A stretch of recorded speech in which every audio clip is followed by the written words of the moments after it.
Welcome to our channel लक्ष्य the genius student. आज आप लोगों को सोशल साइंस का हिस्ट्री का चैप्टर 1 मैं पढ़ाने जा रहा हूँ। इस चैप्टर में आपको पढ़ना है 5 स्टडी पार्ट्स। उम्मीद है कि आप लोग इस चैप्टर को गौर से सुनेंगे और देखेंगे। देखिए, इस चैप्टर में आप लोगों का जो पढ़ना है, why do we study history, importance of the history, time frame in history, geographical features, sources of pre history, sources of history of ancient India. तो चलिए हम लोग फर्दर डिस्कस करते हैं। Why do we study history? तो देखिए, history tells us about the people, how they lived, how they cover their body, how the town, how they settle their cities, kingdoms, and how they earn their livelihood. It tells us their religious, social, and political system. These changes have been spread over millions of years. तो देखिए, इतिहास हमें यह बताता है कि लोग किस प्रकार रहते थे, किस प्रकार वो अपने शरीर को ढकते थे, कि वो कैसे सोचते थे, वो किस प्रकार अपने गाँव का निर्माण करते थे, वो किस प्रकार शहरों का निर्माण करते थे, उन्होंने किस प्रकार महाजनपदों और राजशाही व्यवस्था का निर्माण किया, वो किस प्रकार अपने जीवन जीने के लिए अर्न करते थे। ये इतिहास हमें उन लोगों की धार्मिक, सामाजिक, राजनीतिक व्यवस्था के बारे में बताता है। साथ ही साथ हमें यह बताता है कि जो हजारों सालों में जो चेंजेस हुए हैं, मिलियंस ऑफ ईयर्स में जो चेंजेस हुए हैं, वो हम लोगों को इतिहास से पता चलता है। उम्मीद है कि आप लोगों को ये why do we study history समझ में आया होगा। इतना तक हो गया। चलिए अब हम बात करते हैं नेक्स्ट पॉइंट का। The word history comes from the ancient Greek word Historia. It means know this. In the ancient time, the Greek believed that nobody can tell about the history without canvassing all the occurrence or made an inquiry about it. So the first the history was written in Greek. A historian named Herodotus wrote about the war between the Greek and Persian. तो देखिए, जो इतिहास शब्द आता है वो आपका ancient Greek का वर्ड हिस्टोरिया से आया है, जिसका अर्थ होता है नो दिस, यानी जानना इसे। ठीक है, अगर जो प्राचीन ग्रीक लोग होते थे, उन लोगों का मानना था कि कोई भी व्यक्ति इतिहास के बारे में बिना देखे, बिना समझे नहीं बता सकता है जब ये घटना हुई, और उसके बारे में बिना जांच पड़ताल किए नहीं बता सकता है। तो जो पहला हिस्ट्री आपका लिखा गया वो ग्रीक में लिखा गया था। ठीक है, एक इतिहासकार जो हेरोडोटस थे, जिन्हें हम लोग इतिहास के पिता के नाम से जानते हैं, फादर ऑफ हिस्ट्री के नाम से हेरोडोटस को भी जाना जाता है। इन्होंने पहला इतिहास लिखा था ग्रीक और पर्शियन के युद्ध के बारे में। तो उम्मीद है कि आपको ये पॉइंट समझ में आया होगा। अब हम बात करेंगे importance of the history. History का क्या इंपॉर्टेंस है? The study of the history is very important for our life because it gives us the following knowledge. तो देखिए, इतिहास का अध्ययन हमारे जीवन के लिए एक महत्वपूर्ण विशेषता रखता है, क्योंकि हम लोगों को ये कुछ प्रमुख ज्ञान की बातें बताता है। तो चलिए देखते हैं इतिहास हम लोगों को क्या बताता है। History is a basket of a lot of knowledge and wisdom of the past. अगर हम इतिहास के बारे में बात करें तो इतिहास एक आपका टोकरी की तरह है, जिसमें आपका बहुत सारे ज्ञान की बातें और बुद्धिमानी पूर्वक बातें भरी हैं, जो बीते हुए समय से रिलेटेड है। History tells the social, religious, political and economical life of the people.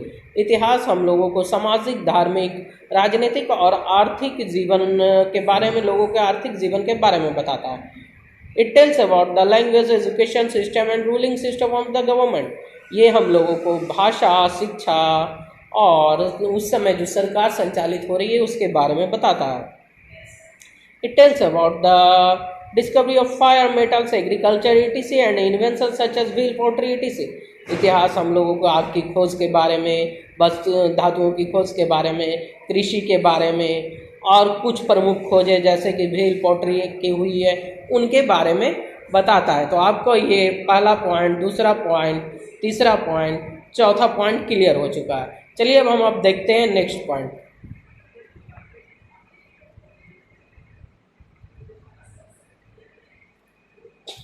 It tells about the division of the society, diversity and discrimination that have been prevailing in the society। ये हम लोगों को समाज का समाज में जो विभाजन है, विभिन्नता है, जो भेदभाव है, वो सभी चीज़ों के बारे में बताता है। It tells about the system of wars and barriers। ये हमें युद्ध और युद्ध लड़ने वालों के बारे में बताता है। It tells about our social reformer, noble-minded people who launched numerous reform movement to wipe out the evil practices from the society. ये हमें सामाजिक पुनर्जागरण करने वाले लोगों के बारे में बताता है, ठीक है, सोशल रिफॉर्मर के बारे में बताता है, नोबल माइंडेड पीपुल के बारे में बताता है, जिन्होंने समाज से बुराई को ख़त्म करने के लिए बहुत सारे आंदोलन को लॉन्च किया और समाज से बुराई को ख़त्म की। It help us learn about the culture of the people of the other country. इतिहास हमें अन्य देशों के लोगों के कल्चर के बारे में भी बताता है। तो उम्मीद है कि आप लोगों को ये 8 पॉइंट समझ में आया होगा। अब हम बात करेंगे टाइम फ्रेम इन हिस्ट्री। इतिहास में टाइम फ्रेम क्या है वो हम लोग जानेंगे। तो the historians have divided this period into 2 periods such as prehistory and history. Prehistory refers to the period when man did not know how to read and write. ठीक है, तो देखिए इतिहासकारों ने इस समय को 2 भागों में बांटा है। ठीक है, पहला है आपका कौन सा, प्री हिस्ट्री, और दूसरा है आपका हिस्ट्री। तो प्री हिस्ट्री उसे कहते हैं जिसमें लोगों को लिखने और पढ़ने का ज्ञान नहीं था। उम्मीद है कि आपको ये पॉइंट समझ में आ रहा होगा। The period when man know how to read and write is called history. For this period written records are available such as writing on paintings, clay plates, copper plates, rocks and pillars etc। तो देखिए, तो वैसा समय जब लोगों को लिखना पढ़ने का ज्ञान हुआ, ठीक है, तो ऐसे समय को हम लोग हिस्ट्री के रूप में जाने। ठीक है, ये पीरियड में आपका इस पीरियड का रिटन रिकॉर्ड्स अवेलेबल है, जैसे कि पेंटिंग्स है, क्ले प्लेट्स है, कॉपर प्लेट्स है, रॉक्स है, पिलर्स है etc है। तो इतिहास को मुख्यतः 2 भागों में बांटा गया, पहला प्री हिस्ट्री और दूसरा हिस्ट्री। प्री हिस्ट्री यानी वैसा समय जिस समय लोगों को पढ़ने लिखने का ज्ञान नहीं था, और हिस्ट्री जिस समय लोगों ने अपने लिखने पढ़ने का अपना ज्ञान प्रदर्शित किया। तो उम्मीद है कि आप लोगों को ये टॉपिक समझ में आया होगा। Time in history is shown by 2 terms, BC and AD. BC refers before the birth of Jesus Christ, while AD refers Anno Domini, meaning in the years of our Lord. BC period is counted downwards like 100 BC, come before 99 BC, while AD is counted forward like AD 99 comes before 100। ठीक है, तो देखिए इतिहास में समय को दर्शाने के लिए 2 टर्म यूज करते हैं, बीसी एंड एडी। बीसी का अर्थ होता है ईसा के जन्म के पहले का समय, और वहीं एडी का अर्थ होता है एनो डोमिनी, मतलब ईसा के जन्म का समय। ठीक है, अगर हम बीसी के बारे में बात करें तो बीसी आपका डाउनवर्ड लिखा जाता है, जैसे कि 100 बीसी कम्स बिफोर 99 बीसी, यानी अगर 100 बीसी पहले आएगा, किसके पहले, 99 बीसी के पहले। वहीं एडी काउंटेड होता है कि फॉरवर्ड, यानी 99 कम्स बिफोर 100, यानी पहले आपका क्या आएगा, 99 आएगा, उसके बाद 100 आएगा, यानी किस में होता है, एडी में। और अगर हम बीसी में देखेंगे तो पहले 100 आएगा, उसके बाद 99 आएगा। तो उम्मीद है कि आप लोगों को एडी और बीसी में कोई कंफ्यूजन नहीं हुआ होगा, समझ में आया होगा। तो ये पॉइंट आपका क्लियर होगा। चलिए आपका नेक्स्ट है फन फैक्ट। ठीक है, many historians now use the term BCE and CE। ठीक है, CE stands for common era and BCE stands for before common era. This is called common era because most countries of the world now use this. India started using this form of dating about 200 years ago. ठीक है, अगर अब बात करें तो आज के समय में बहुत सारे इतिहासकार BCE और CE का प्रयोग करते हैं। CE का अर्थ होता है कॉमन ईरा और BC का अर्थ होता है बिफोर कॉमन ईरा। ठीक है, एज कॉमन ईरा अधिक का यूज़ दुनिया के सभी देश लगभग कर रहे हैं, जबकि इंडिया में इसका यूज़ लगभग 200 साल पहले से होना शुरू हुआ। उम्मीद है कि आप लोगों को ये समझ में आया होगा। अब हम बात करेंगे ज्योग्राफिकल फीचर। ठीक है, तो देखिए geographical features have played an important role in history of India. The Himalayas in the north of India has been standing for the millions of years ago between India and Central Asia as a great war.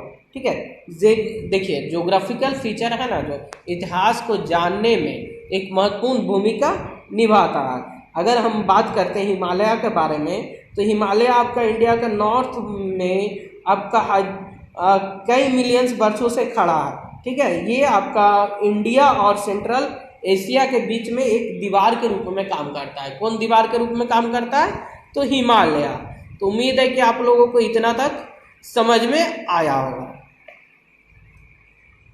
However, the passes in the mountains act as the route of contact since ancient times. People use these mountains passes for traveling.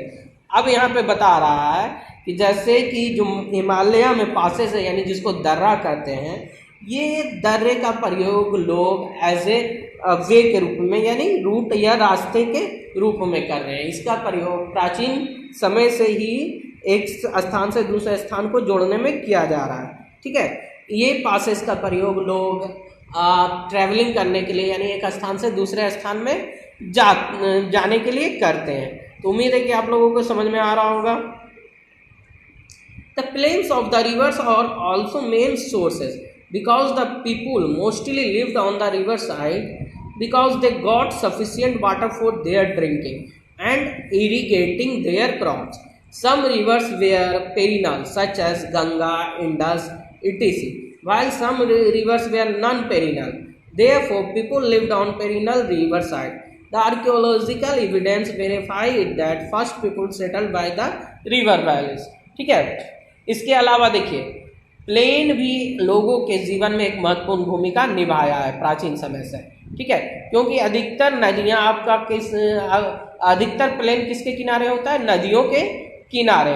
और अधिकांश लोग मुख्यतः नदियों के किनारे निवास करते हैं, क्योंकि वहां पर इनको सफिशिएंट वाटर मिलता है। किसके लिए? ड्रिंकिंग के लिए, अपने फसलों में इरिगेशन करने के लिए। ठीक है, कुछ रिवर पेरिनल रिवर होते हैं। अब यहाँ पे क्वेश्चन आता है कि पेरिनल रिवर क्या होता है? पेरिनल रिवर वैसे नदियों को कहते हैं जिसमें सालों भर पानी रहता है, यानी ये नदियाँ कभी सूखती नहीं है। जैसे कि पेरिनल रिवर में आपका गंगा, इंडस है। ठीक है, while some rivers were non perennial, कुछ नदियाँ वैसी नदियाँ हैं जो नन पेरिनल कहलाती है। तो नन पेरिनल वैसी नदियाँ जिनमें पानी की कमी होती है, ये मुख्यतः बरसाती नदियाँ होती है, यानी बारिश के समय इन नदियों में पानी आता है। तो देखिए प्राचीन समय से ही लोग नदियों के किनारे निवास कर रहे हैं। ठीक है, आर्कियोलॉजिकल एविडेंस भी ये बताता है कि लोग नदियों के किनारे और नदियों के साइड निवास करते थे, रिवर वैली के साइड। तो उम्मीद है कि आप लोगों को ये टॉपिक समझ में आया होगा। अब हम बात करेंगे आपका sources of pre history. Pre history का सोर्सेज क्या क्या है उसके बारे में बात करेंगे। We have many sources to know about the history. These are given below. ठीक है, हम लोगों के पास इतिहास को जानने के लिए बहुत सारे सोर्सेज हैं। उनमें से कुछ सोर्सेज आपको नीचे दिए हुए हैं, जैसे कि archaeological sources. These sources are building a stone, tombs, skeletons, fragments of bones, pottery, jewelry, etc. These are found buried under the earth. This evidence shows the time period of the human progress. Through archaeology, we have been able to learn about the civilization of Indus Valley people and other river valley civilization. तो देखिए archaeological sources जो हैं उसमें आपका क्या क्या है? तो आपका बिल्डिंग है। ठीक है, आपका क्या है? बिल्डिंग है, स्टोन है, स्टोन टूल्स है, स्केल्टन्स है, बोन का टुकड़ा है, पॉटरी है, ज्वेलरी है। ठीक है, ये सोर्सेज मुख्यतः जमीन के अंदर गड़े होते थे। अब ये जमीन के अंदर कैसे आए? तो जैसे देखिए समय बीतता गया और ये समय के अनुसार मिट्टी का नया निर्माण हुआ और ये मिट्टी के अंदर धंसते चले गए, यानी ये मुख्यतः सोर्सेज जमीन के अंदर मिलते हैं। ये एविडेंस हम लोगों को बताता है इंसान के प्रोग्रेस के बारे में, कि इंसान किस तरह से आगे बढ़ा है। ठीक है, इसके द्वारा हम लोग सिविलाइजेशन के बारे में जानते हैं, जैसे कि इंडस वैली पीपुल और अन्य रिवर सिविलाइजेशन के बारे में हम लोगों को इन सोर्सेज के थ्रू ही पता लगा है। इसके अलावा ह्यूमन स्केलेटन और कुछ और फाइंडिंग हम लोगों को पता लगता है। तो देखिए, जो ये सोर्सेज का अध्ययन करते हैं उनको हम लोग क्या कहते हैं? आर्कियोलॉजिस्ट कहते हैं। ठीक है, it has now become possible to fix scientifically the age of this finding. ठीक है, अब वैज्ञानिक तरीके से हम लोग ये जो मिल रहे हैं जमीन के अंदर से, जो सोर्सेज आर्कियोलॉजिकल सोर्सेज मिल रहे हैं, उनका उम्र हम लोग ज्ञात कर सकते हैं साइंटिफिक तरीके से। इसके अलावा विज्ञान के कुछ और ब्रांचेज हैं जो आर्कियोलॉजिस्ट को उनके कार्य में मतलब सहायता करते हैं। तो उम्मीद है कि आप लोगों को ये पॉइंट समझ में आया होगा। अब हम बात करते हैं next point, tools and weapons के बारे में। टूल्स एंड वेपन्स के बारे में हम लोग जानेंगे। तो early man use tools and weapons for his protection and hunting. This tools were made from hard stone. Later he made his tools and weapons from the flint. These tools were made better with sharper edges, such as borer, knife, like blade and others like this. These tools are very positive to know about the life of early man. देखिए, अब tools और weapons के किस तरह से इतिहास को जानने में मदद करता है उसके बारे में जानेंगे। तो देखिए, जो अर्ली मैन थे वो टूल्स और वेपन का प्रयोग मुख्यतः अपनी सुरक्षा के लिए या फिर आपका शिकार करने के लिए करते थे। ये टूल्स मुख्यतः आपका कड़े या हार्ड स्टोन से बना होता था। बाद में ये टूल्स का निर्माण या वेपन्स का निर्माण फ्लिंट स्टोन से होने लगा। फ्लिंट स्टोन क्या था? तो ये ग्रे कलर का स्टोन होता था जो कि बहुत ही मजबूत होता था। ठीक है, बाद में ये जो टूल्स हैं उनमें शार्पर एज यानी नोकीला किनारे का निर्माण हुआ, जैसे कि इसके द्वारा आपका नाइफ बनाया गया, बोरकर का निर्माण हुआ और अन्य भी नोकीले हथियारों का निर्माण हुआ। ठीक है, इन हथियारों के द्वारा हम लोग अर्ली मैन के जीवन के बारे में जानते हैं, पता लगाते हैं। तो उम्मीद है कि आप लोगों को ये पॉइंट समझ में आ रहा होगा। ठीक है, तो यहाँ पे अगर हम एक फिगर देख रहे हैं तो ये आपका पैलियोलिथिक एज के टूल्स के बारे में दिया हुआ है। चलिए, अब हम बात करते हैं मेगालिथ। मेगालिथ क्या होता है उसके बारे में जानेंगे। तो this stones are huge in size. This are dug out from the burial sites. This stone tell us the religious life of man. In India this groups land with megalith have been found all over Deccan. ठीक है, तो देखिए, ये stone होता था, बड़े आकार का होता था और ये मुख्यतः आपका जो ब्यूरियल साइट होता था यानी जहाँ पे लोगों को गाड़ा जाता था उसके ऊपर ये स्टोन रखा जाता था। इसके द्वारा हम लोगों के धार्मिक जीवन के बारे में पता लगता था।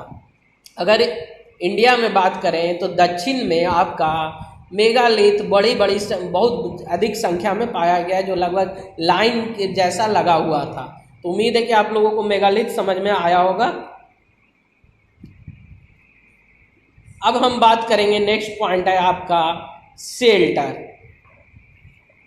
Early man lived in forest. He used bones of large animals, wood branches of trees to make his shelters. This can be dated by the carbon dating. Some animal bones are found in the excavation which refer that the man lived by riverside.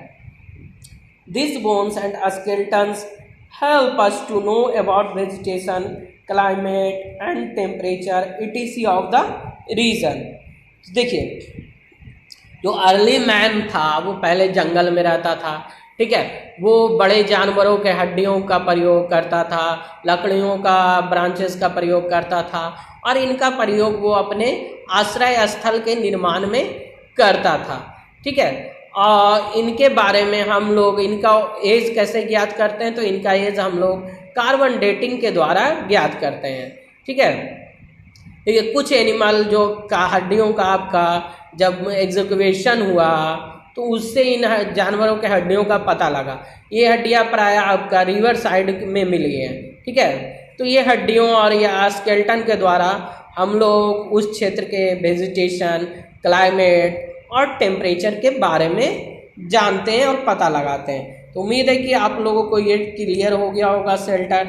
ठीक है, अब हम बात करेंगे आपका next point, pottery, paintings and jewellery. This item refer as the life style and custom of people. Early man made jewellery of bones and later of metals. He also made rough paintings on the walls of caves. He painted on walls with burnt bones and wood, colored soil with water or animal fat. These sources are sufficient to know about the prehistory. तो देखिए, pottery, painting और jewellery के द्वारा हम लोगों को early man का यानी प्राचीन मानव का लाइफ स्टाइल और रीति रिवाज के बारे में पता लगता है। ठीक है, जो इनका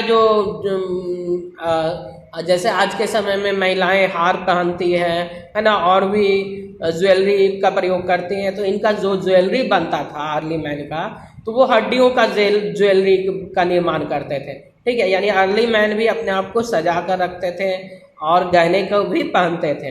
ठीक है, बाद में जब धातुओं की खोज की हुआ तो इन्होंने धातुओं से अब ज्वेलरी का निर्माण करना शुरू किया। इसके अलावा अर्ली मैन पेंटिंग्स बनाते थे गुफाओं में, गुफाओं के दीवारों पे जो रफ पेंटिंग होता था।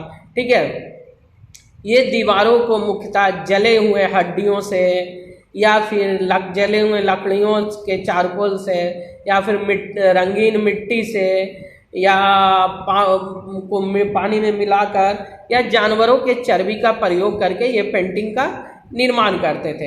ये सोर्सेज आप हम लोगों को उस समय के बारे में, प्री हिस्ट्री के बारे में जानने के लिए एक सफिशिएंट नॉलेज प्रोवाइड करता। तो ये पॉइंट आपका क्लियर हो गया, पोट्री, पेंटिंग्स एंड ज्वेलरी। तो देखिए यहाँ पे आपका अर्ली मैन का ज्वेलरी का भी दिया हुआ है। ये देखिए अर्ली मैन का ज्वेलरी जो बना हुआ है वो। ठीक है, ये आपका पोट्री है अर्ली मैन का। तो ये टॉपिक आपका खत्म हो गया। नेक्स्ट डे हम बात करेंगे sources of history of ancient India. तो आज के लिए बस इतना ही, मिलते हैं नेक्स्ट वीडियो में। तब तक के लिए थैंक यू।